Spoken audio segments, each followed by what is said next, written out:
പ്രിയമുള്ളവരെ, ഞാൻ ഹരീഷ് ആർ നമ്പൂതിരിപ്പാട് സന്തോഷത്തിൻ്റെയും സമാധാനത്തിൻ്റെയും ആഘോഷങ്ങളുടെ ഒരു പുതുവർഷം ആരംഭിച്ചിരിക്കുകയാണ്. ഒരു കഥ കേൾക്കൂ. പുതു മത്സ്യകന്യക.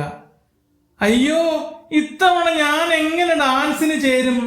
സ്കൂളിൽ ഓടിക്കളിച്ച് വീണപ്പോൾ അവനിമോൾ ആദ്യം ചോദിച്ചത് അക്കാര്യമാണ്. കുഴപ്പമൊന്നും ഉണ്ടാവില്ല എന്ന് പറഞ്ഞ് നയന മിസ് അവളെ വാരിയെടുത്ത് ആശുപത്രിയിൽ കൊണ്ടുപോയി. പോകും വഴി പലതും പറഞ്ഞ് സമാധാനിപ്പിക്കാൻ നോക്കിയെങ്കിലും അവൾ കരച്ചിൽ നിർത്തിയില്ല. ഭയന്ന പോലെ ഇടതുകാലിന് ചെറിയ പൊട്ടലുണ്ടായിരുന്നു.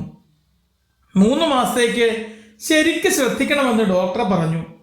തിരിച്ചു പോരും വഴി അവൾ വലിയ വായിൽ കരഞ്ഞുകൊണ്ടേയിരുന്നു.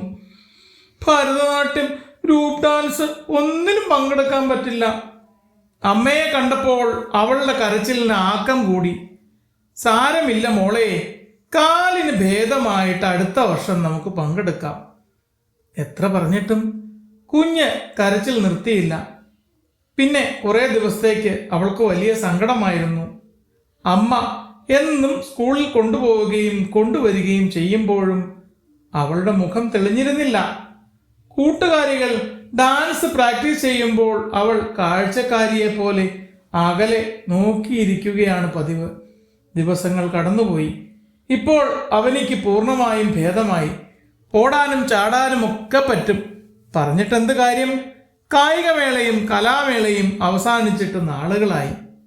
അങ്ങനെ ഇരിക്കുമ്പോഴാണ് സ്കൂളിൽ പുതുവത്സരാഘോഷം ഗംഭീരമായി നടത്താൻ നിശ്ചയിച്ചത്. ചിത്രരചന, കരോൾ ഗാനം എന്നിവയ്ക്ക് പുറമെ പ്രച്ഛന്ന വേഷ മത്സരവും പ്രഖ്യാപിച്ചു. അവൾ അമ്മയോട് സ്കൂളിലെ ഫാൻസി ഡ്രസ് മത്സരത്തെക്കുറിച്ച് പറഞ്ഞു. അമ്മ മറുപടിയൊന്നും നൽകിയില്ല.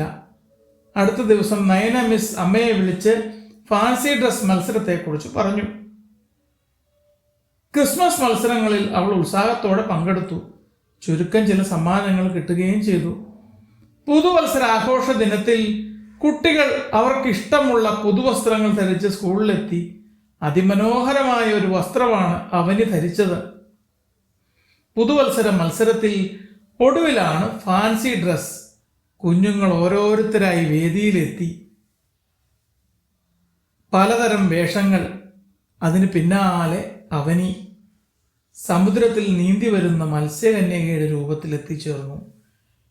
അവളെ കണ്ടാൽ കഥകളിലും കാർട്ടൂണുകളിലും കണ്ടിട്ടുള്ള മത്സ്യകന്യക തന്നെ എന്ന് തോന്നും. കാണികൾ കയ്യടികൾ മുഴക്കി. 1ാം സമ്മാനം നൽകിക്കൊണ്ട് ഹെഡ് മിസ്ട്രസ് ചിരിച്ചുകൊണ്ട് ചോദിച്ചു, മത്സ്യകന്യകയെ പോലെ നടന്ന് പരിശീലിക്കാനാണോ മോൾ വീണു നോക്കിയത്? അത് കേട്ടപ്പോൾ അവണി പൊട്ടി ചിരിച്ചു. ആ ചിരി കണ്ടപ്പോൾ അമ്മയും ആഹ്ലാദത്തോടെ ചിരിച്ചു.